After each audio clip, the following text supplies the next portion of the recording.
SPS 21 ಅಂತ ಅಂದ್ಬಿಟ್ಟು ಇದು ತುಂಬ ಫಸಲು ಜಾಸ್ತಿ. ಅದು ಸ್ವಂತವಾಗಿ ಮಾಡ್ತೀವಿ ಅಂದರೆ ಒಂದು ಗಿಡಕ್ಕೆ ಒಂದು 25 ಪೈಸೆ ಖರ್ಚು ಬೀಳುತ್ತೆ, 75 ಪೈಸೆ ನಮಗೆ ಉಳಿತದೆ.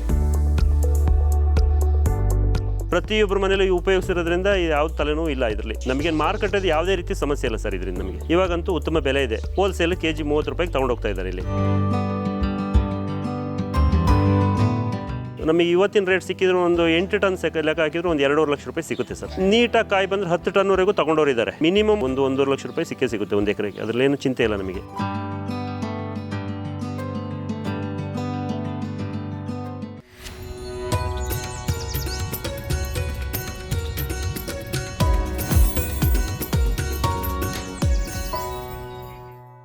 ರಾಜ್ಯದ ಎಲ್ಲ ಭಾಗದಲ್ಲೂ ಬೆಳೆಯುವ ಬೆಳೆ, ಪ್ರತಿದಿನ ಎಲ್ಲರ ಮನೆಯಲ್ಲೂ ಬಳಸುವ ತರಕಾರಿ, ಮಿನಿಮಮ್ ಗ್ಯಾರಂಟಿ ಲಾಭ ತಂದುಕೊಡುವ ಕೃಷಿ, ಹಸಿ ಮೆಣಸಿನಕಾಯಿ ಬೇಸಾಯ. ಕೃಷಿ ಖಜಾನೆಗೆ ಸ್ವಾಗತ.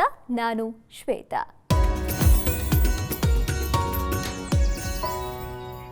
ಮೆಣಸಿನಕಾಯಿ ಎಲ್ಲರ ಮನೆಯಲ್ಲಿ ಬಳಸುವ ಮುಖ್ಯ ತರಕಾರಿ ಹಾಗೂ ಸಾಂಬಾರ್ ಪದಾರ್ಥ. ಹಸಿ ಮೆಣಸಿನಕಾಯಿ ಮತ್ತು ಒಣ ಮೆಣಸಿನಕಾಯಿ ಎರಡಕ್ಕೂ ಎಲ್ಲ ಕಾಲದಲ್ಲೂ ಬೇಡಿಕೆ ಇದ್ದೇ ಇರುತ್ತೆ. ದಿನನಿತ್ಯದ ಆಹಾರದಲ್ಲಿ ಬಳಸುವ ಹಸಿ ಮೆಣಸಿನಕಾಯಿಯನ್ನ ತರಕಾರಿ ಬೆಳೆಯಾಗಿ ಸಾಕಷ್ಟು ರೈತರು ಬೆಳೀತಾ ಇದ್ದಾರೆ. ಇಂದು ಹಸಿ ಮೆಣಸಿನಕಾಯಿ ಬೇಸಾಯದ ಕುರಿತು ವಿವರವಾದ ಮಾಹಿತಿ ತಿಳಿಯೋಣ.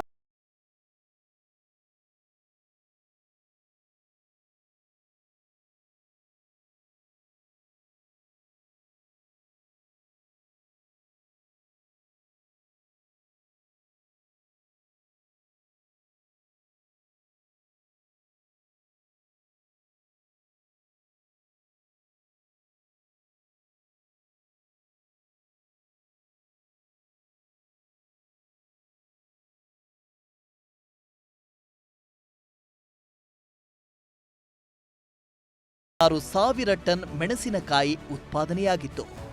ಇದರಲ್ಲಿ ಅರ್ಧದಷ್ಟನ್ನ ನಮ್ಮ ನೆರೆಯ ರಾಜ್ಯಗಳಾದ ಆಂಧ್ರ ಪ್ರದೇಶ ಮತ್ತು ತೆಲಂಗಾಣ ರಾಜ್ಯಗಳು ಉತ್ಪಾದಿಸಿವೆ. ಆಂಧ್ರ ಪ್ರದೇಶದಲ್ಲಿ 7 ಲಕ್ಷ ಟನ್ ಮೆಣಸಿನಕಾಯಿ ಬೆಳೆಯಲಾಗಿದ್ದರೆ ತೆಲಂಗಾಣದಲ್ಲಿ 4,33,000 ಟನ್.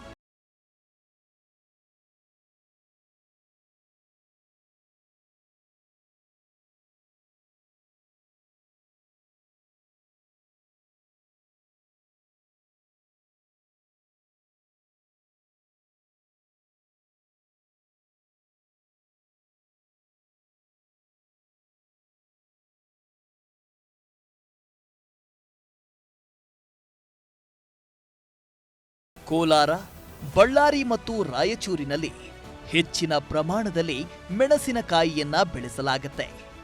ಉತ್ತರ ಕರ್ನಾಟಕ ಭಾಗದಲ್ಲಿ ಒಣಮೆಣಸಿನಕಾಯಿ ತಳಿಯನ್ನ ಹೆಚ್ಚಾಗಿ ಬೆಳೆದರೆ, ಕೋಲಾರದಲ್ಲಿ ಹಸಿ ಮೆಣಸಿನಕಾಯಿ ತಳಿಗಳನ್ನ ಹೆಚ್ಚಾಗಿ ಬೆಳೀತಿದ್ದಾರೆ.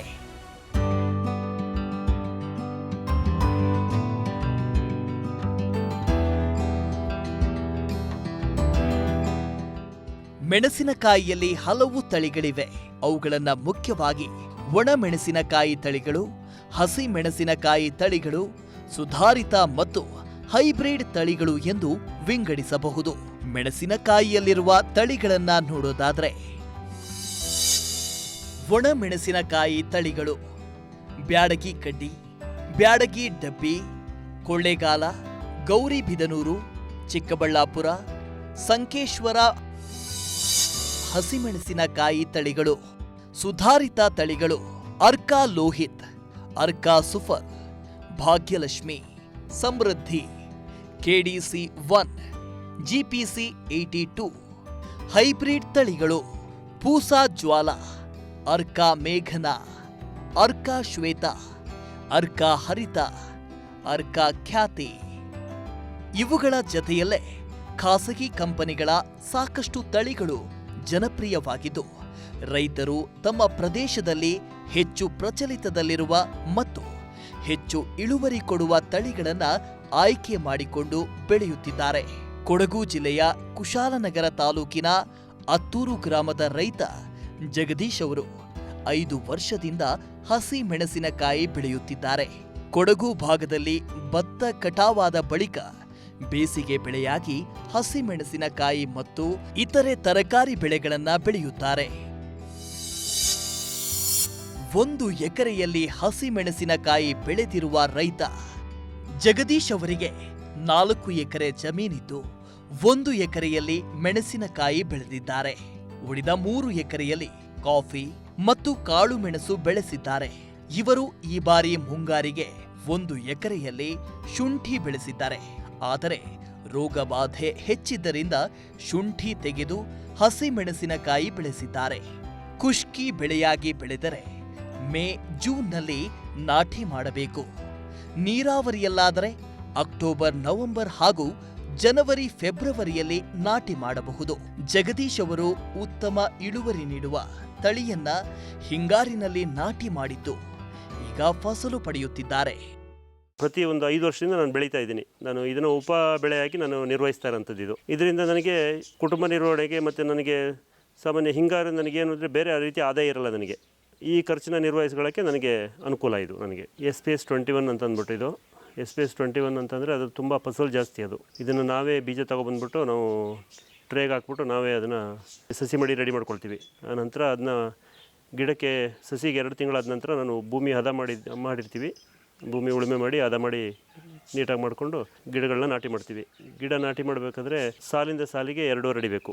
ಗಿಡದಿಂದ ಗಿಡಕ್ಕೆ ಒಂದೂವರೆ ಅಡಿಗೆ ನಾಟಿ ಮಾಡ್ತೀವಿ. ನಂತರ 10 ದಿನಕ್ಕೆ ಗೊಬ್ಬರ ಕೊಡಬೇಕು. ಹಸಿಮೆಣಸಿನಕಾಯಿ ಬೆಳೆಯಲು ನೀರು ಬಸಿದು ಹೋಗುವಂತಹ ಫಲವತ್ತಾದ ಗೋಡು ಮಣ್ಣು ಇರಬೇಕು. ಮರಳು ಮಿಶ್ರಿತ ಕಲ್ಲು ಮತ್ತು ಕೆಂಪು ಗೋಡು ಮಣ್ಣಿನಲ್ಲೂ ಈ ಬೆಳೆ ಚೆನ್ನಾಗಿ ಬರುತ್ತೆ. ಹಸಿಮೆಣಸಿನಕಾಯಿ ಬೆಳೆಯಲು ಬಿಸಿಲು ಚೆನ್ನಾಗಿರುವ ಪ್ರದೇಶ ಆಗಬೇಕು. ಕೊಡಗಿನಲ್ಲಿ ನೋಡುವುದಾದ್ರೆ ಕುಶಾಲನಗರದ ವಾತಾವರಣದಲ್ಲಿ ಮೆಣಸಿನಕಾಯಿ ಉತ್ತಮವಾಗಿ ಬೆಳೆಯುತ್ತೆ. ಮಡಿಕೇರಿ ಮತ್ತು ವಿರಾಜಪೇಟೆಯಲ್ಲಿ ಚಳಿ ಹೆಚ್ಚಿರೋದರಿಂದ ಅಲ್ಲಿ ಉತ್ತಮವಾಗಿ ಬೆಳೆಯುವುದಿಲ್ಲ ಎಂದು ಜಗದೀಶ್ ತಿಳಿಸಿದ್ದಾರೆ. ಬಹುಮುಖ್ಯವಾಗಿ ನಮಗೆ ಹಾಸನ ಜಿಲ್ಲೆಯಾದ್ಯಂತ ಇದು ಜಾಸ್ತಿ ಇದೆ. ನಮ್ಮಲ್ಲಿ ಕೊಡಗಲ್ಲಿ ಬಂದರೆ ನಮಗೆ ಕುಶಾಲನಗರ ತಾಲೂಕಲ್ಲಿ ಜಾಸ್ತಿ ಇರ್ತದೆ. ಇದು ಹೆಬ್ಬಾಲೆ ನಮ್ಮ ಈ ಏರಿಯಾಗಳಲ್ಲಿ ಜಾಸ್ತಿ ಬರ್ತದೆ. ಇಲ್ಲಿ ಅದಕ್ಕೆ ಹವಾಮಾನ ಸೂಕ್ತ ಆಗುಂಟು. ಇದಕ್ಕೆ ಈ ಹವಾಮಾನದಲ್ಲಿ ಮಾತ್ರ ಬೆಳೆಯಕ್ಕೆ ಸಾಧ್ಯ. ಇದು ಮಡಿಕೇರಿ ವಿರಾಜಪೇಟೆ ತಾಲೂಕಿಗೆ ಸ್ವಲ್ಪ ಕಷ್ಟ ಆಗುತ್ತೆ. ತುಂಬ ಕೊರೆ ಇರುತ್ತೆ, ಚಳಿ ಇರುತ್ತೆ. ಆದ್ದರಿಂದ ಈ ಬೆಳೆ ಬೆಳೀಲಿಕ್ಕೆ ಭಾಳ ಕಷ್ಟ ಆಯ್ತದೆ. ಅಲ್ಲಿ ಸೂಕ್ತ ಅಲ್ಲ ಆ ಜಾಗಗಳೆಲ್ಲ. ಕುಶಾಲನಗರ ಸ್ವಲ್ಪ ಬೆಟರ್ ನಮಗೆ ಇಲ್ಲಿ ಬೆಳೀಲಿಕ್ಕೆ. ಮಣ್ಣು ಸಾಮಾನ್ಯವಾಗಿ ಕೆಂಪು ಮಣ್ಣು ಕಪ್ಪು ಮಣ್ಣು ಎಲ್ಲ ಸೂಕ್ತ ಆಗಿರುತ್ತೆ. ನಮಗೆ ಇದು ಮೇಯ್ನ್, ನಮಗೆ ಇದರಲ್ಲಿ ಹವಾಗುಣ ತುಂಬ ಅತಿಯಾದ ಬಿಸಿಲು ಇರಬಾರ್ದು, ಅತಿಯಾದ ಮಳೆನೂ ಇರಬಾರ್ದು. ಆ ರೀತಿಯ ಹವಾಗುಣ ಇದಕ್ಕೆ ಸೂಕ್ತ. ಇಲ್ಲ ಅಂದರೆ ಫಸಲು ಇಳುವರಿ ನಮಗೆ ಕುಂಠಿತ ಬರ್ತದೆ, ಇಳುವರಿ ಕಡಿಮೆ ಬರ್ತದೆ ನಮಗೆ ಇದರಲ್ಲಿ. ನಮ್ಮಲ್ಲಿ ಟೆಂಪ್ರೇಚರ್ ಇವಾಗ 30 ಇದೆ. ಕಡಿಮೆ ಅಂತಂದರೆ 18ರ ಮೇಲಿರುತ್ತೆ. ತುಂಬ ಈಗ ಈ ಸಮಯದಲ್ಲಿ ತೀರಾ ಚಳಿ ಇರೋದ್ರಿಂದ ನಾವೇನು ಮಾಡಬೇಕು ಅಂದರೆ ಇಬ್ಬನಿ ಬೀಳ್ತಾ ಇರ್ತದೆ. ಬೆಳಗಿನ ಜಾವ ಸ್ವಲ್ಪ ಬೇಗ ಅರ್ಲಿ ಎದ್ಬಿಟ್ಟು ನಾವು ತುಂತುರು ನೀರಾವರಿ ಇರೋದ್ರಿಂದ ನಾವು ಸ್ವಲ್ಪ ನೀರು ಹೊಡ್ಕೊಳ್ತೀವಿ. ಒಂದು 10 ನಿಮಿಷ ನಾವು ಎಲ್ಲದಕ್ಕೂ ಜೆಟ್ ಆನ್ ಮಾಡ್ಕೊಂಡು ಹೋಗ್ತೀವಿ. ತುಂತುರು ನೀರಾವರಿನ ಉಪಯೋಗಿಸ್ಕೊಳ್ತೀವಿ ನಾವು ಇದನ್ನು.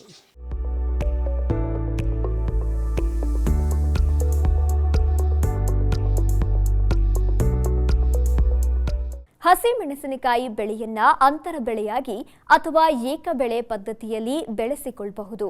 ಮೆಣಸಿನಕಾಯಿ ಬೆಳೆಯಲ್ಲಿ ಕಂಡುಬರುವ ರೋಗ ಕೀಟಗಳು ಯಾವುವು, ಅವುಗಳ ನಿರ್ವಹಣೆ ಹೇಗೆ ಮಾಡಿಕೊಳ್ಳಬೇಕು ಅನ್ನುವ ಮಾಹಿತಿ ತಿಳಿಯೋಣ ಬನ್ನಿ. ಒಂದು ಮೆಣಸಿನಕಾಯಿ ಸಸಿಗೆ ₹1 ಬೆಲೆ. ಹಸಿಮೆಣಸಿನಕಾಯಿ ಬೆಳೆಯುವವರು ಸಾಮಾನ್ಯವಾಗಿ ನರ್ಸರಿಯಿಂದ ಸಸಿಯನ್ನ ತಂದು ನಾಟಿ ಮಾಡ್ತಾರೆ. ಇನ್ನು ಕೆಲವು ರೈತರು ತಾವೇ ಸಸಿಗಳನ್ನ ಬೆಳೆಸಿಕೊಂಡು ನಾಟಿ ಮಾಡುತ್ತಾರೆ. ನರ್ಸರಿ ಟ್ರೇಗಳಲ್ಲಿ ಕೆಲವರು ಸಸಿಗಳನ್ನ ಬೆಳೆಸಿಕೊಂಡರೆ ಮತ್ತಷ್ಟು ರೈತರು ಸಸಿ ಮಡಿ ಮಾಡಿ ಅದರಲ್ಲಿ ಸಸಿ ಬೆಳೆಸಿ ಅದನ್ನ ಜಮೀನಿನಲ್ಲಿ ನಾಟಿ ಮಾಡ್ತಾರೆ. ಜಗದೀಶ್ ಅವರು ತಾವೇ ಸಸಿಗಳನ್ನ ಬೆಳೆಸಿಕೊಂಡು ನಾಟಿ ಮಾಡಿದ್ದಾರೆ. ಇನ್ನು 1 ಎಕರೆಯಲ್ಲಿ ನಾಟಿ ಮಾಡಲು 7,500 ಸಸಿಗಳು ಬೇಕಾಗುತ್ತೆ. ನರ್ಸರಿಯಿಂದ ಸಸಿಯನ್ನ ಕೊಳ್ಳೋದಾದ್ರೆ ಒಂದು ಸಸಿಗೆ ₹1 ಬೆಲೆ ಇದೆ. ಅಂದರೆ 1 ಎಕರೆಗೆ ಸಸಿಗಳಿಗಾಗಿಯೇ ₹7,500 ಖರ್ಚಾಗುತ್ತೆ. ಅದೇ ರೈತರು ಬೆಳೆಸಿಕೊಂಡರೆ ಸಸಿಗಳಿಗೆ ಆಗುವ ಖರ್ಚಿನಲ್ಲಿ ಅರ್ಧಕ್ಕಿಂತ ಹೆಚ್ಚು ಉಳಿತಾಯವಾಗಲಿದೆ ಅನ್ನೋದು ಜಗದೀಶ್ ಅವರ ಅಭಿಪ್ರಾಯ. ಭೂಮಿ ಹದ ನೋಡ್ಕೊಂಡು ಉಳ್ತೀವಿ. ಉತ್ತ ನಂತರ ನಾವು ಅದಕ್ಕೆ ಫಸ್ಟು ಡಿಸ್ಕ್ ಹಾಕ್ತೀವಿ. ಡಿಸ್ಕ್ ಹಾಕಿ ಒಂದು 3 ದಿವಸ ಸ್ವಲ್ಪ ಒಳ್ಳೆ ಬೆರಗು ನೋಡ್ಬಿಟ್ಟು ಅದಕ್ಕೊಂದು ರೋಟ್ರಿನ ಯೂಸ್ ಮಾಡಿಬಿಟ್ಟು ಭೂಮಿನ ಚೆನ್ನಾಗಿ ಹದ ಮಾಡ್ಕೊಳ್ತೀವಿ. ಹದ ಮಾಡಿಕೊಂಡು ಎತ್ತುಗಳಲ್ಲಿ ಸಾಲಿಂದ ಸಾಲಿಗೆ 2.5 ಅಡಿ ತೊಗೊಳ್ತೀವಿ. 2.5 ಅಡಿಗೆ ಕರೆಕ್ಟ್ ಸಾಲು ಹೊಡ್ಕೊಳ್ಳೋದು. ಆ ನಂತರ ನಾವು ಅದನ್ನು ಈ ನಮ್ಮದು ಟ್ರೇ ಇರ್ತದೆ, ಟ್ರೇಯಲ್ಲಿ ನಾವು ಗಿಡ ಮಾಡ್ಕೊಳ್ತೀವಿ. ಅದು ಅಷ್ಟು ಬೇಗ ಅದಕ್ಕೆ ಏನು ತೊಂದರೆ ಆಗಲ್ಲ. ನಾವು ಗಿಡ ನೆಡೋದ್ರಿಂದ ಗಿಡಗಳೇನು ಬಿಸ್ಲಿಕ್ಕೇನು ಬಾಡಲ್ಲ. ಟ್ರೇ ಗಿಡ ಮಾಡಿದರೆ ಇದರಲ್ಲಿ 2 ರೀತಿ ಮಾಡ್ಬೋದು. ನಾವು ಟ್ರೇ ಗಿಡನೂ ಮಾಡ್ಬೋದು, ಮತ್ತು ನಾವು ಸಸಿ ಮಡಿ ಮಾಡಿಬಿಟ್ಟು ಕೂಡ ನಾವು ಮಾಡ್ಕೊಳ್ಬೋದು. ಇದನ್ನು ಸಸಿ ಮಡಿ ಮಾಡಿದ ಗಿಡಗಳು ನಾವು 30-35 ದಿವಸಕ್ಕೆ ನಾವು ನಾಟಿ ಮಾಡಬೇಕಾಗುತ್ತೆ. ಟ್ರೇ ಗಿಡ ಮಾಡ್ಕೊಂಡ್ರೆ ನಾವು 65 ದಿವಸ ಬೇಕಾಗುತ್ತೆ. ಎಲ್ಲನೂ ನಾವು ಸ್ವಂತವಾಗೇ ಮಾಡ್ಕೋಬೋದು ಬೀಜ ತಂದರೆ. ನಾವು ಮತ್ತು ಹೊರಗಡೆ ನಾವು ಗಿಡ ತೊಗೊಳ್ತೀವಿ ಅಂದರೆ ಒಂದು ಗಿಡಕ್ಕೆ ₹1 ಖರ್ಚು ಬೀಳುತ್ತೆ ನಮಗೆ. ಸ್ವಂತವಾಗಿ ಮಾಡ್ತೀವಿ ಅಂದರೆ ಒಂದು ಗಿಡಕ್ಕೆ ಒಂದು 25 ಪೈಸೆ ಖರ್ಚು ಬೀಳುತ್ತೆ. 75 ಪೈಸೆ ನಮಗೆ ಉಳಿತದೆ ಒಂದು ಗಿಡದ ಮೇಲೆ. ಒಂದು ಎಕರೆಗೆ ನಾವು 7,500 ಗಿಡ ನಾಟಿ ಮಾಡ್ತೀವಿ. ಕೊಡಗು ಭಾಗದಲ್ಲಿ ಶುಂಠಿ ಮುಖ್ಯ ಬೆಳೆಯಾಗಿದ್ದು ಈ ಬೆಳೆಯೊಂದಿಗೆ ಮೆಣಸಿನಕಾಯಿಯನ್ನ ಬೆಳೆಯಬಹುದು. ಬೆಡ್ಡಿನ ಕೊನೆಯ ಮೆಣಸಿನಕಾಯಿ ಹಾಕುವುದರಿಂದ ಅದರಲ್ಲೂ ಹೆಚ್ಚಿನ ಲಾಭ ಬರುತ್ತೆ. ಇನ್ನು ಏಕ ಬೆಳೆ ಪದ್ಧತಿಯಲ್ಲಾದರೆ ಸಾಮಾನ್ಯ ತರಕಾರಿ ಬೆಳೆಗಳಂತೆ ಬೆಳೆಸಿಕೊಳ್ಳಬಹುದು. ಶುಂಠಿ ಜೊತೆ ಅಂತಂದರೆ ಅದು ಉಪಬೆಳೆನೇ. ಇದಕ್ಕೆ ಇದು ಉಪಬೆಳೆ ಅಂತ. ಶುಂಠಿ ಈಗ ಮೇಜರ್ ಕ್ರಾಪ್ ನಮ್ಮಲ್ಲಿ. ಕೊಡಗು ಅಥವಾ ಹಾಸನ, ಮೈಸೂರು ಇಲ್ಲಿ ತೊಗೊಂಡೋದ್ರೆ ಇದು ಮೇಜರ್ ಕ್ರಾಪ್. ಏನಂದರೆ ನಾವು ಅದಕ್ಕೆ ಏನು ಮಾಡ್ತೀವಿ, 20 ಅಡಿ ಬೆಡ್ ಮಾಡ್ಕೊಂಡಿರ್ತೀವಿ. ಈಗ ಶುಂಠಿ ಬೆಡ್ಡಿಗೆ ನಾವು ಅದನ್ನು ಸೈಡಿಗೆ ನೆಟ್ಕೊಂಡು ಹೋಗ್ತೀವಿ. ಒಂದೊಂದು ಇದನ್ನು ನಾಟಿ ಮಾಡ್ಕೊಂಡು ಹೋಗ್ತೀವಿ. ಆವಾಗ ಅಂದರೆ ಅದು ಫ್ರೀ ಮೇಂಟೆನೆನ್ಸ್. ನಮಗೆ ಅದು ಖರ್ಚಿಲ್ಲದ ರೀತಿ ನಮಗೆ ಆದಾಯ. ಅದು ಏನು ಅಂತಂದರೆ ಶುಂಠಿಗೆ ಏನು ಮೆಡಿಸಿನ್ ಕೊಡ್ತೀವಿ ಅಥವಾ ಗೊಬ್ಬರ ಕೊಡ್ತೀವಿ ಅದನ್ನೇ ತಗೊಂಡು ಇದು ಚೆನ್ನಾಗಿ ಬರುತ್ತೆ. ಇದನ್ನು ಸಪ್ರೇಟಾಗಿ ನಿರ್ವಹಿಸೋ ಅವಶ್ಯಕತೆ ಇಲ್ಲ ಇದರಲ್ಲಿ. ಹಸಿ ಮೆಣಸಿನಕಾಯಿ ಹೆಚ್ಚಿನ ಕೆಲಸ ಕೇಳುವ ಬೆಳೆಯಲ್ಲ. ಸಸಿ ನಾಟಿ ಮಾಡುವ ಸಮಯದಲ್ಲಿ ಹೆಚ್ಚು ಜನರು ಬೇಕಾಗುತ್ತೆ. ಉಳಿದಂತೆ ಮನೆಯವರೇ ಈ ಬೆಳೆಯನ್ನ ನಿರ್ವಹಣೆ ಮಾಡಿಕೊಳ್ಳಬಹುದು. ನಮ್ಮ ಮನೆಯಲ್ಲಿ 5ರಿಂದ 6 ಜನರಿದ್ದು ನಾವೇ ಎಲ್ಲ ಕೆಲಸ ಮಾಡಿಕೊಳ್ತೇವೆ. ಕಟಾವು ಸಮಯದಲ್ಲಿ ಮಾತ್ರ ಸ್ವಲ್ಪ ಕೆಲಸಗಾರರನ್ನ ಕರೆದುಕೊಳ್ತೇವೆ. ಕೆಲಸಗಾರರ ಮೇಲೆ ಹೆಚ್ಚು ಅವಲಂಬನೆಯಾದಷ್ಟು ಖರ್ಚು ಹೆಚ್ಚಾಗುತ್ತೆ ಅಂತಾರೆ ಜಗದೀಶ್. ನಾವೀಗ ಮನೇಲಿ 5-6 ಜನ ಇದ್ವಿ. ಎಲ್ಲರೂ ಒಟ್ಟಾಗಿ ಕುತ್ಕೊಂಡು ನಾವು ಕೆಲಸ ಮಾಡೋದ್ರಿಂದ ನಮಗೇನು ದೊಡ್ಡ ಕೆಲಸದವ್ರು ಬೇಕು, ಕಾರ್ಮಿಕರು ಬೇಕು ಅಂತ ನಮಗೇನು ಅನಿಸಲ್ಲ. ಈಗ ಮನೇಲಿ ಒಂದು 2 ಇದ್ದರೆ ಸ್ವಲ್ಪ ಜನ ಕರ್ಕೊಂಡು ಮಾಡಬೇಕಾಗುತ್ತೆ. ಈಗ ನಾಟಿ ಮಾಡಲಿಕ್ಕೆ ಒಂದು ಎಕರೆಗೆ ಒಂದು ನೇಗಿಲು 2.5 ಅಡಿಗೆ ನಾವು ಹೇಳಿದ್ವಿ. 2.5 ಅಡಿಗೆ ನಾವು ನೇಗಿಲು ಬಿಡ್ತೀವಿ. 1.5 ಅಡಿಗೆ ಒಂದೊಂದು ಗಿಡ ನೆಟ್ಕೊಂಡು ಹೋಗ್ತೀವಿ. ನನ್ನ ಲೆಕ್ಕದಲ್ಲಿ ಒಂದು 10 ಜನ ಇದ್ದರೆ ಕಂಪ್ಲೀಟ್ ಆಗುತ್ತೆ. ಕಂಪ್ಲೀಟ್ ಕೆಲಸ ಕ್ಲಿಯರ್ ಆಗುತ್ತೆ. ಅದು ಹಸಿಮೆಣಸಿನಕಾಯಿಯಲ್ಲಿ ಹಲವು ರೋಗಗಳು ಕಂಡುಬರ್ತವೆ. ಅವುಗಳಲ್ಲಿ ಪ್ರಮುಖವಾದವುಗಳೆಂದರೆ ಪ್ರಮುಖ ರೋಗಗಳು ಮತ್ತು ಕೀಟಗಳು ಥ್ರಿಪ್ಸ್ ನುಸಿ, ಹೇನು ಹಾಗೂ ಜೇಡ ನುಸಿ, ಸಸಿ ಕತ್ತರಿಸುವ ಕೀಡೆ, ಕಾಯಿ ಕೊರೆಯುವ ಹುಳು. ರೋಗಗಳು: ಸಸಿ ಕೊಳೆ ರೋಗ, ಎಲೆ ಚುಕ್ಕೆ ರೋಗ, ಎಲೆ ಮುಟುರು ರೋಗ, ಬೂದಿ ರೋಗ, ಹಣ್ಣು ಕೊಳೆ ರೋಗ, ಚಿಬ್ಬು ರೋಗ. ನಾವು ಬೆಳೆದಿರುವ ಮೆಣಸಿನಕಾಯಿ ಬೆಳೆಯಲ್ಲಿ ಮುಖ್ಯವಾಗಿ ಎಲೆ ಮುರುಟು ರೋಗ ಬರುತ್ತೆ. ಅದರ ನಿರ್ವಹಣೆಗೆ ಸೂಕ್ತ ಕೀಟನಾಶಕ ಸ್ಪ್ರೇ ಮಾಡ್ತೇವೆ. ಇದೇ ವೇಳೆ ಹಸಿಮೆಣಸಿನಕಾಯಿ ಬೆಳೆಯಲ್ಲಿ ಹೆಚ್ಚಿನ ಇಳುವರಿ ಪಡೆಯಲು ಸೂಕ್ತ ಪ್ರಮಾಣದಲ್ಲಿ ಗೊಬ್ಬರ ನೀಡೋದು ಅತ್ಯಗತ್ಯ. ನಾವು ಈ ವರ್ಷ ರಾಸಾಯನಿಕ ವಿಧಾನವನ್ನ ಬಿಟ್ಟು ಸಾವಯವ ವಿಧಾನದಲ್ಲಿ ಬೆಳೆ ಬೆಳೆಯುತ್ತಿದ್ದೇವೆ ಎಂದು ಜಗದೀಶ್ ತಿಳಿಸಿದ್ದಾರೆ. ಗಿಡ ನಾವು ನಾಟಿ ಮಾಡಿದ 10 ದಿನದ ನಂತರ ಗೊಬ್ಬರ ಕೊಡ್ತೀವಿ ನಾವು. ಇವಾಗ ನಾನೇನು ಮಾಡಿದ್ದೀನಿ ಅಂದರೆ, ಇಷ್ಟು ವರ್ಷ ನಾನು ಕೆಮಿಕಲ್ ಯೂಸ್ ಮಾಡ್ತಾಯಿದ್ದೆ, ಗೊಬ್ಬರ ಕೊಟ್ಟಿಲ್ಲ. ಈ ಸರಿ ಏನು ಬಯೋ ಫರ್ಟಿಲೈಸರ್ ಯೂಸ್ ಮಾಡಿದ್ದೀನಿ. ಮತ್ತು ಕಂಪ್ಲೀಟ್ ನಾನು ಆರ್ಗ್ಯಾನಿಕ್ಕಿಗೆ ಹೋಗ್ಬಿಟ್ಟಿದ್ದೀನಿ ಈ ಸರಿ. ಇಲ್ಲಾಂದರೆ ನೀವು ಇದಕ್ಕೆ ಹೋಗಬೇಕು, ಯಾವುದು ನಾನು ಎಲ್ಲ ಇದಕ್ಕೆ ಬೇಡ, ನಾನು ಕೆಮಿಕಲಲ್ಲೇ ಇದು ಮಾಡ್ತೀನಿ ಅಂತಂದರೆ 10 ದಿನಕ್ಕೊಂದು ಗೊಬ್ಬರ, ಆನಂತರ ಪುನಃ ಒಂದು 10 ದಿನ ಕಳೆದು ಇನ್ನೊಂದು ಗೊಬ್ಬರ, ಮತ್ತು ಸ್ಪ್ರೇ ಕೊಟ್ಕೊಂಡೇ ಇರಬೇಕಾಗುತ್ತೆ ಇದಕ್ಕೆ. ಯಾಕೆಂದರೆ ಸ್ವಲ್ಪ ಈ ಕ್ಲೈಮೇಟ್ ವ್ಯತ್ಯಾಸ ಆದರೆ ಸ್ವಲ್ಪ ತುಂಬ ಸೂಕ್ಷ್ಮ ಬೆಳೆ ಇದು. ಯಾವುದು ನಮ್ಮದು ಮೆಣಸಿನ ಗಿಡ ಇದೆಯಲ್ಲ, ತುಂಬ ಸೂಕ್ಷ್ಮ ಬೆಳೆ. ಹಾಗಾಗಿ ನಾವು ಕ್ಲೈಮೇಟ್ ವ್ಯತ್ಯಾಸ ಆದರೆ ಅದು ಸ್ವಲ್ಪ ಅಬ್ಸರ್ವ್ ಮಾಡ್ಕೊಂಡೇ ಇರಬೇಕಾಗುತ್ತೆ. ಪ್ರತಿದಿನವೂ ಸ್ವಲ್ಪ ಅಬ್ಸರ್ವೇಷನ್ ಇರಬೇಕಾಗುತ್ತೆ. ಗಿಡಕ್ಕೆ 1.5-2 ತಿಂಗಳಾಗೋವರೆಗೆ ಅಬ್ಸರ್ವೇಷನ್ ಇರಬೇಕಾಗುತ್ತೆ. ಪ್ರತಿ ತರಕಾರಿ ಬೆಳೆಗಳಿಗಿರಂತೆ ಇದಕ್ಕೂ ಕಾಯಿಲೆ ಇದೆ. ಇದಕ್ಕೆ ಮೇಯ್ನ್ ಬರೋಂಥದ್ದು ನಮಗೆ ಇದು ವೈರಸ್, ಅಂದರೆ ಮುದುಡು ರೋಗ ಅಂತ ಬರುತ್ತೆ. ಯಾವಾಗ ಇಬ್ಬನಿ ಸ್ಟಾರ್ಟ್ ಆಗುತ್ತೆ, ಕೊರೆ ಸ್ಟಾರ್ಟ್ ಆಗುತ್ತೆ, ಆವಾಗ ಮುದುಡು ರೋಗ ಸ್ಟಾರ್ಟ್ ಆಗುತ್ತೆ. ಇದು ಕೆಮಿಕಲ್ ಆದರೆ ನಮಗೆ ಅಲ್ಲಿ ಶಿಫಾರಸ್ ಮಾಡಿದ ಪ್ರಕಾರ ನಾವು ಹೊಡಿತೀವಿ. ಬಯೋ ಫರ್ಟಿಲೈಸರ್ ಮತ್ತು ನಾನು ಇದು ಆರ್ಗ್ಯಾನಿಕ್ ಹೋಗಿದ್ದೀನಲ್ಲ, ಹಾಗಾಗಿ ಅವರು ಶಿಫಾರಸಿನ ಪ್ರಕಾರ ನಾನು ನೋಡ್ಕೊಂಡು ಹೋಗಿದ್ದೀನಿ. ನಂದು ಫಸ್ಟ್ ಮುದುಡು ರೋಗ ಬಂದಿತ್ತು. ಇವಾಗ ಅದು ಕಂಟ್ರೋಲ್ ಆಗಿದೆ, ಬೆಳೆನೂ ಚೆನ್ನಾಗಿದೆ, ತೊಂದರೆ ಇಲ್ಲ, ರೇಟು ಉತ್ತಮವಾಗಿದೆ ಇವಾಗ.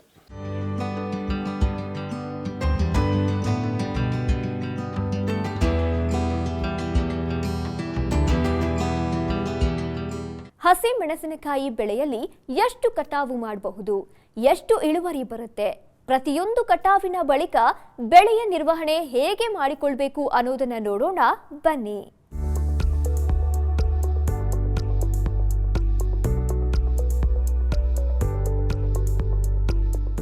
ಮೆಣಸಿನಕಾಯಿ ಸಸಿಗಳನ್ನ ನಾಟಿ ಮಾಡಿದ 85ರಿಂದ 90 ದಿನದ ಬಳಿಕ ಕಟಾವು ಆರಂಭವಾಗುತ್ತೆ.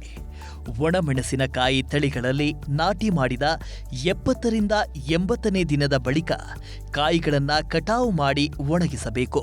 ಇನ್ನು ಹಸಿಮೆಣಸಿನಕಾಯಿಯಾದರೆ ಮಳೆಯಾಶ್ರಯದಲ್ಲಿ 4ರಿಂದ 5 ಟನ್, ನೀರಾವರಿಯಲ್ಲಿ ಬೆಳೆಸಿದ ಸುಧಾರಿತ ತಳಿಗಳಲ್ಲಿ 8ರಿಂದ 10 ಟನ್ ಮತ್ತು ಹೈಬ್ರಿಡ್ ತಳಿಗಳಲ್ಲಿ 15ರಿಂದ 17 ಟನ್ ಇಳುವರಿ ಸಿಗುತ್ತದೆ. 6ರಿಂದ 7 ಬಾರಿ ಕಟಾವು ಮಾಡಬಹುದು. ನಾವು ಬೆಳೆಸಿರುವ ಮೆಣಸಿನಕಾಯಿ ಬೆಳೆಯಲ್ಲಿ ಮೊದಲ ಕಟಾವಿನಲ್ಲಿ ಹೆಚ್ಚಿನ ಇಳುವರಿ ಸಿಗೋದಿಲ್ಲ. ಆದರೆ 2ರಿಂದ 5ನೇ ಕಟಾವಿನವರೆಗೆ ಉತ್ತಮ ಇಳುವರಿ ಪಡೆಯಬಹುದು. ಇನ್ನು ಮೆಣಸಿನಕಾಯಿಯಲ್ಲಿ ಉತ್ತಮ ನಿರ್ವಹಣೆ ಮಾಡಿಕೊಂಡರೆ 6ರಿಂದ 7 ಬಾರಿ ಕಟಾವು ಮಾಡಬಹುದು. 2 ಕಟಾವಿನ ನಡುವೆ 15 ದಿನ ಅಂತರ ಬಿಡಬೇಕು.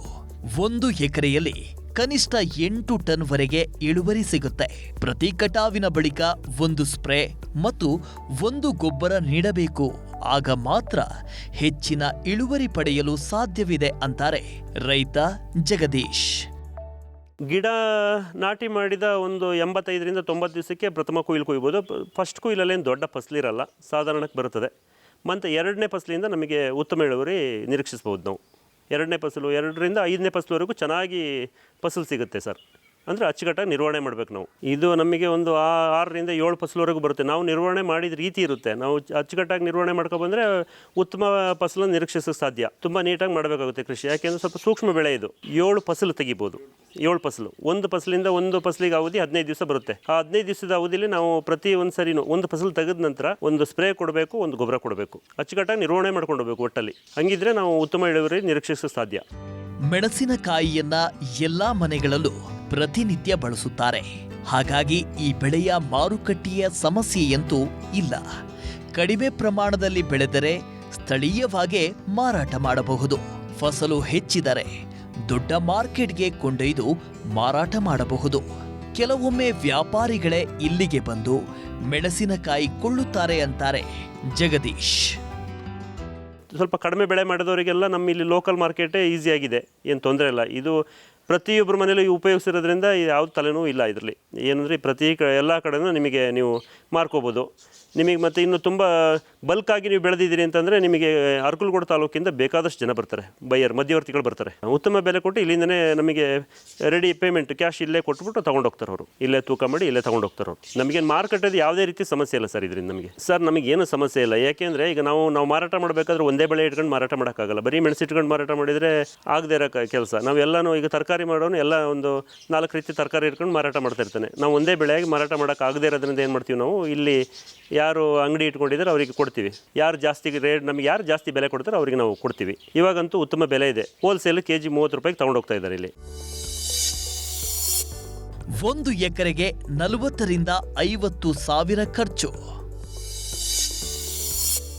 1 ಎಕರೆಯಲ್ಲಿ 2 ಲಕ್ಷ ರೂಪಾಯಿ ಲಾಭ.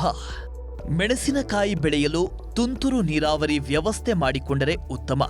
ಇನ್ನು ಹೊಸದಾಗಿ ತುಂತುರು ನೀರಾವರಿ ವ್ಯವಸ್ಥೆ ಮಾಡಿಕೊಳ್ಳಲು 1 ಎಕರೆಗೆ 40ರಿಂದ 50 ಸಾವಿರ ರೂಪಾಯಿ ಖರ್ಚಾಗುತ್ತೆ. ಇನ್ನು ತುಂತುರು ನೀರಾವರಿ ವ್ಯವಸ್ಥೆ ಇದ್ದರೆ ಖರ್ಚು ಕಡಿಮೆಯಾಗತ್ತೆ. ಕೆಲಸಗಾರರ ಮೇಲೆ ಹೆಚ್ಚು ಡಿಪೆಂಡ್ ಆಗದೆ ಮನೆಯವರೇ ಕೆಲಸ ಮಾಡಿಕೊಂಡರೆ 1 ಎಕರೆಗೆ ಸುಮಾರು 60 ಸಾವಿರದವರೆಗೆ ಖರ್ಚು ಬರುತ್ತೆ. ಪ್ರಸ್ತುತ 1 ಕೆಜಿಗೆ 30 ರೂಪಾಯಿವರೆಗೆ ಬೆಲೆ ಇದ್ದು 1 ಎಕರೆಯಲ್ಲಿ 8 ಟನ್ ಇಳುವರಿ ಬಂದರೆ 2.5 ಲಕ್ಷ ರೂಪಾಯಿ ಆದಾಯ ಬರುತ್ತೆ. ಈ ಲೆಕ್ಕದಲ್ಲಿ ನೋಡೋದಾದ್ರೆ 2 ಲಕ್ಷ ರೂಪಾಯಿಯವರೆಗೆ ಲಾಭ ಬರುತ್ತೆ. ಹಸಿ ಮೆಣಸಿನಕಾಯಿ ಬೆಳೆದರೆ ಕನಿಷ್ಠ 1ರಿಂದ 1.5 ಲಕ್ಷ ರೂಪಾಯಿ ಲಾಭ ಸಿಕ್ಕೇ ಸಿಗುತ್ತೆ ಅನ್ನೋದು ಜಗದೀಶ್ ಅವರ ಅನುಭವದ ಮಾತು. ತುಂತುರು ನೀರಾವರಿ ಅದನ್ನು ಅಳವಡಿಸ್ಕೋಬೇಕು ಅಂತಂದರೆ ಒಂದು ಎಕರೆಗೆ 40ರಿಂದ 50 ಸಾವಿರ ರೂಪಾಯಿ ಬೇಕಾಗುತ್ತೆ ಈ ಬೆಳೆಗೆ. ದೊಡ್ಡ ಖರ್ಚೇನು ಬರಲ್ಲ. ನಾವು ನಮ್ಮ ಬೆಳೆಗಳನ್ನ ನಾವೇ ನಿರ್ವಹಿಸ್ಕೊಂಡಿದ್ದೀವಿ. ನಾವು ನಮ್ಮ ಕುಟುಂಬದವರೇ ನಾವು ಮಾಡಿಕೊಂಡು ಕಡಿಮೆ ಖರ್ಚಲ್ಲಿ ನಾವು ಮಾಡ್ಕೊಂಡು ಹೋಗ್ತಾ ಇದ್ದೀವಿ. ಅನಿಶ್ಚಿತದ ಬೆಳೆ ಹೆಂಗೆ ಅಂದರೆ ಕೆಲವು ಸರಿ ರೇಟ್ ಇರುತ್ತೆ, ಕೆಲವು ಸರಿ ರೇಟ್ ಇರಲ್ಲ. ಹಂಗಾಗಿ ನಾವೇ ಇದನ್ನು ನಾವು ನಿರ್ವಹಿಸ್ಕೊಂಡು ಹೋಗ್ತಾ ಇದ್ದೀವಿ. ನಮಗೆ ಇವತ್ತಿನ ರೇಟ್ ಸಿಕ್ಕಿದ್ರು ಒಂದು 8 ಟನ್ ಲೆಕ್ಕ ಹಾಕಿದ್ರು ಒಂದು 2.5 ಲಕ್ಷ ರೂಪಾಯಿ ಸಿಗುತ್ತೆ ಸರ್. 1 ಎಕರೆಗೆ 2.5 ಲಕ್ಷ ರೂಪಾಯಿ ಸಿಗುತ್ತೆ. ನೀಟಾಗಿ ಕಾಯಿ ಬಂದರೆ 10 ಟನ್ವರೆಗೂ ತೊಗೊಂಡೋರಿದ್ದಾರೆ. ಮಿನಿಮಮ್ 1 ಲಕ್ಷ ರೂಪಾಯಿ ಅಂತೂ ಸಿಕ್ಕೇ ಸಿಗುತ್ತೆ. 1.5 ಲಕ್ಷ ಲಕ್ಷ ರೂಪಾಯಿ ಸಿಕ್ಕೇ ಸಿಗುತ್ತೆ 1 ಎಕರೆಗೆ. ಅದರಲ್ಲೇನು ಚಿಂತೆ ಇಲ್ಲ ನಮಗೆ.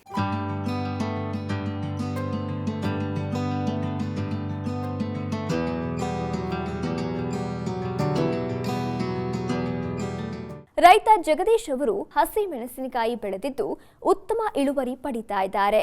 ಈ ಬೆಳೆಯಲ್ಲಿ ಕನಿಷ್ಠ 8 ಟನ್ ಇಳುವರಿ ಪಡೆದು 2 ಲಕ್ಷ ರೂಪಾಯಿ ಲಾಭ ಪಡೆಯುವ ನಿರೀಕ್ಷೆಯಲ್ಲಿದ್ದಾರೆ. ಸಮಗ್ರ ವಿವರಗಳುಳ್ಳ ಕೃಷಿ ಸಂಬಂಧಿಸಿದ ಈ ಸಂಚಿಕೆಗಳನ್ನು ನಿಮಗೆ ಬೇಕಾದಾಗ ವೀಕ್ಷಿಸಲು ಹಾಗೂ ಕೃಷಿಯ ಕುರಿತಾದ ಮತ್ತಷ್ಟು ಮಾಹಿತಿಗಾಗಿ ವಿಸ್ತಾರ ಕೃಷಿ ಯೂಟ್ಯೂಬ್ ಚಾನೆಲ್ಗೆ ಸಬ್ಸ್ಕ್ರೈಬ್ ಆಗಿ. ಅನುಕ್ಷಣದ ಸುದ್ದಿಗಾಗಿ ನೋಡ್ತಾ ಇರಿ ವಿಸ್ತಾರ ನ್ಯೂಸ್. ಇದು ನಿಖರ ಜನಪರ.